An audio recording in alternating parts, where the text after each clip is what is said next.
the Right Reverend Calvin Bess, Diocesan Bishop, Trinidad and Tobago, Mrs.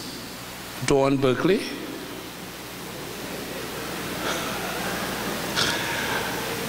Bishop Clive Abdullah, Bishop Royal Duglin, retired bishops of our diocese and assistant bishops,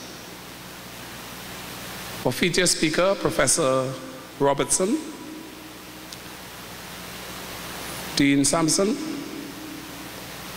archdeacons of the diocese, members of the cathedral chapter, other members of clergy, specially invited guests, distinguished ladies and gentlemen, and the children of our gathering, members of the media, good evening to everyone.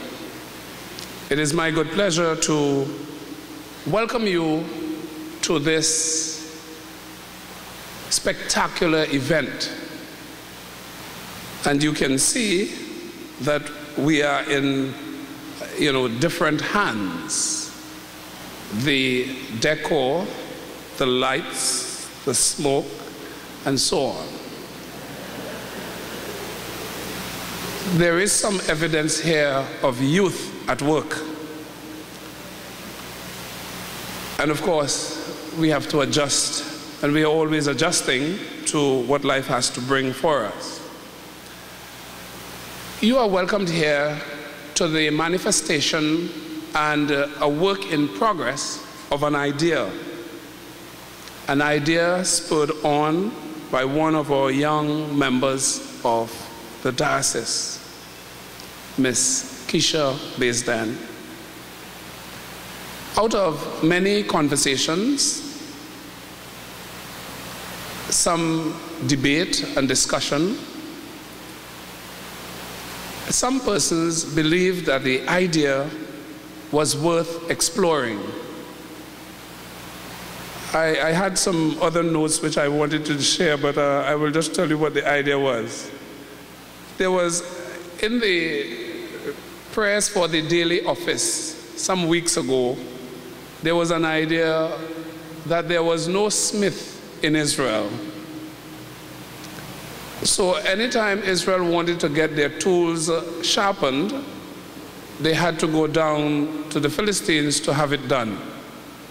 In that way, of course, as you can tell, the Philistines controlled the process, and no weapons could be made because there were no smiths in Israel. I do not think that we are as far as that. We do have musicians in the church. A part of this idea is how we will bring those musicians together for the greatest good. The capacity building project which the church engaged in some time ago produced a report which made significant comment about the vibrancy in worship. And one of the items under the vibrancy had to do with the music, the quality of the music. We are a musical people. Of course, it is something of a dichotomy to see how we sing and worship in church, and how immediately after, as we are going home, the radio might give us something more to the vintage of our Caribbeanness, and how the moods change and that people become transformed. In fact, one only has to look at the babes as they begin to walk or move to see how they respond to the power and the strength and the spirit that lives in music. So out of this idea of the capacity building project and the report findings, the concern about vibrancy in worship, of which music is an important component, the coming together of the idea, the actions which follow the ideas for the music school gained strength. I must say that Bishop Bess was a very willing listener to the ideas put forward and responded with some dispatch to making the idea work itself into a reality.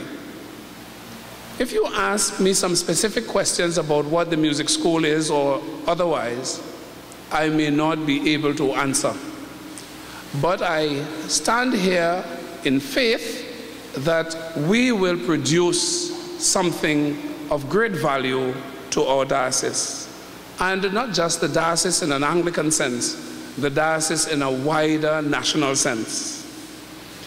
I want to point as well to the gospel reading for today, of which a part of my reflection had to do with small can produce great effects. Yes, the music school is a small idea at the moment. Yes, there are some questions to be answered.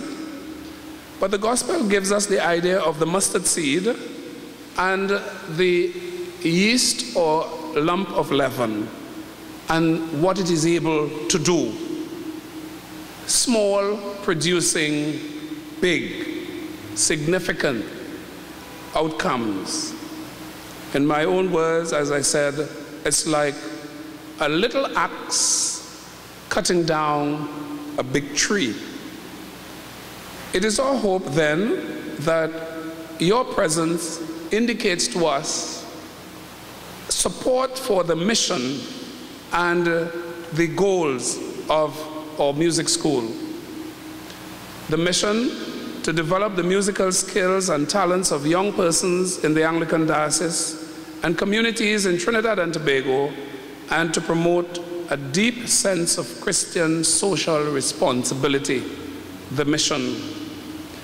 And the goals include educating our young people within the Diocese of Trinidad and Tobago in voice, music theory, vocal and instrumental techniques, while nurturing their overall development, among other important and mind-blowing goals. It is to that process you have come, the process of making a mustard seed into the largest tree out in the open, where the birds can find a nest, where we can provide some musicians for ourselves and for the rest of the community, where we can bring human development to another level. Your presence here, we hope and we pray, is an undergirding of those efforts, of a work in progress, a work that in God's hands and under God's rule will not come to an end, but will produce fruit 30-fold, 60-fold, and in due time, we pray, 100-fold.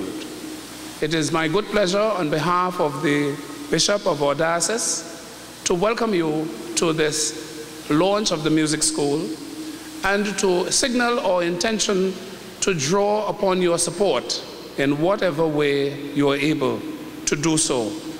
Consider the registration form, very well put out, and it indicates so many ways in which you can assist in making this a reality. We pray for your commitment, and we thank you in advance for the same. Welcome, and please continue to enjoy our evening. Thank you very much.